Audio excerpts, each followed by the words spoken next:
There's one huge mistake that I myself did, because I was doing some certain little things, let's just get it right out of the bat.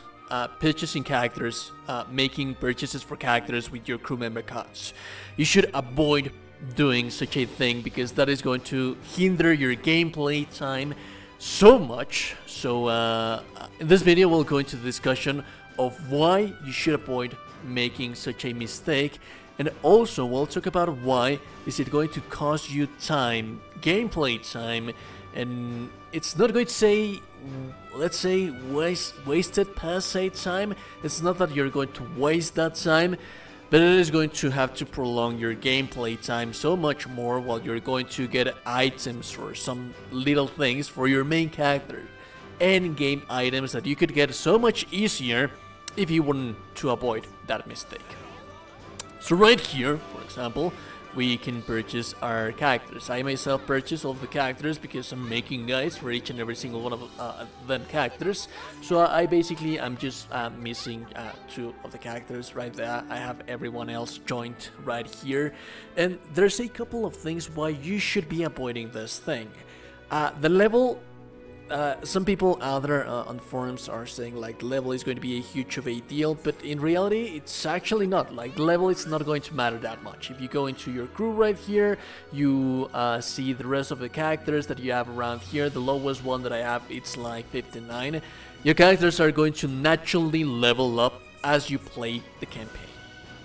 So when you're finished playing the campaign, if you're doing your side quests as well, the side quests are going to affect every single character in your roster, no matter if they are in your party or not. They are still going to level up. At the end of the day, once you finish the campaign, once you are on the end game, your characters are still going to receive experience. They are not going to receive experience from your end game quests or the quest hunts, but they are going to receive experience from the side quests that you perform out there in the world, in the main cities. I'm sorry, I should have to say. So it is very important as well that you perform your side quests about that. But that being said, that's not the main reason that is going to hinder your gameplay time. What it is really going to hinder your gameplay time, it's going to be mainly how complete your character is or should be. So for example, depending on whether you are on mid-game, late-game or end-game, this is what you should be having for a end-game character.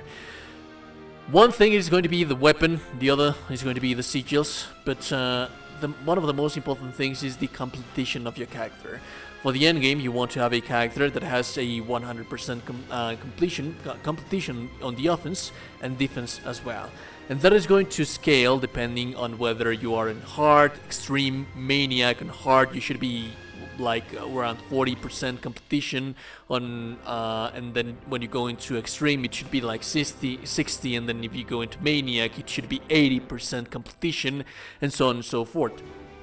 But the thing is that if you recruit your characters, like for example at a very low level, you're going to find yourself with a completion of 13% or 13% defense right here, meaning that you have to invest that much more your mastery points right here.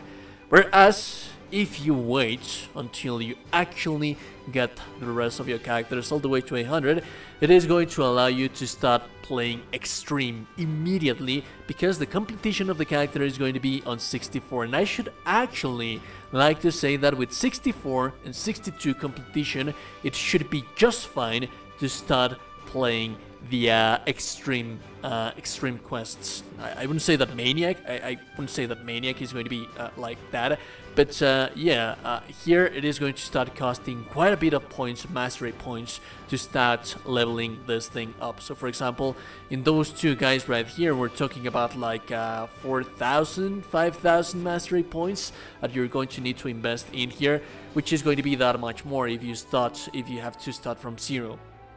Not a huge deal, not that huge of a deal, but regardless of that, it is still going to be quite something as well. Now the final one, and the one that I think that it is the most important thing that you need to have in mind, that you need to consider, is the Endgame Weapon. Your ultimate weapon that your character is going to have. I'm not going to spoil the fight for you in case you want to experience that for yourself, but what I do have to tell you is that once you reach proud difficulty, you're going to fight this 150 level quest monster fights, and that is going to yield you as a reward one of the most powerful weapons in the game for your character. Not that you cannot use your main weapon that you're using for your main builds. At the end of the day, the weapons are going to be based on build as well, but that is something that you should want to acquire, that everyone should want to acquire, something that everyone should be striving to acquire, at least to have it in there, because it is very powerful as well, I should like to say. So if you want that special endgame weapon, you're going to have to farm a 50 levels above you, the quest line. It is quite a bit of a grind. It is quite a bit of a grind. And the thing is that random loot for the weapon is going to be based on the characters that you have on your roster, even if they are not at the quest at that time. So let's say, for example, me, I've gotten like 3 or 4 of those weapons myself, me personally, and then I'm still missing quite a bit of them. And the bad thing, the thing that I don't like about that is that I haven't gotten the weapon for my main character.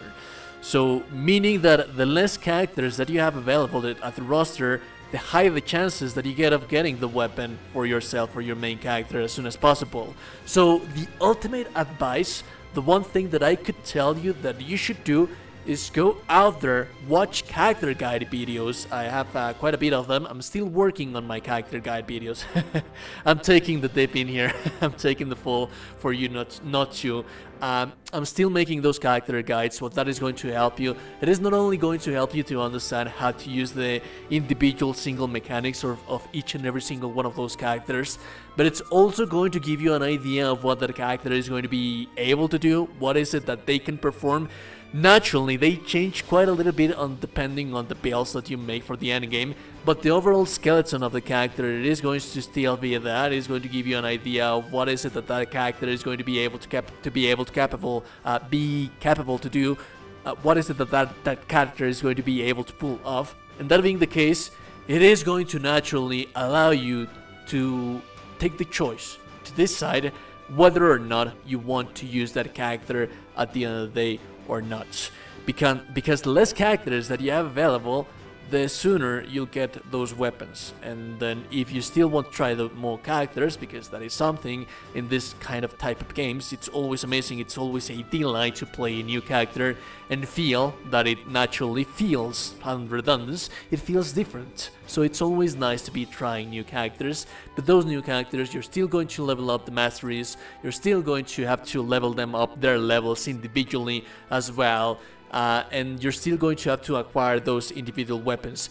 So my advice is that you focus yourself on your main so that you don't hinder the progress of your main. Once you have managed to get that thing for your main, then you can jump into a different character, watch a guide for that character, and decide if whether or not you want to use that character or not, instead of just having them sitting there in your character roster for no very specific purpose.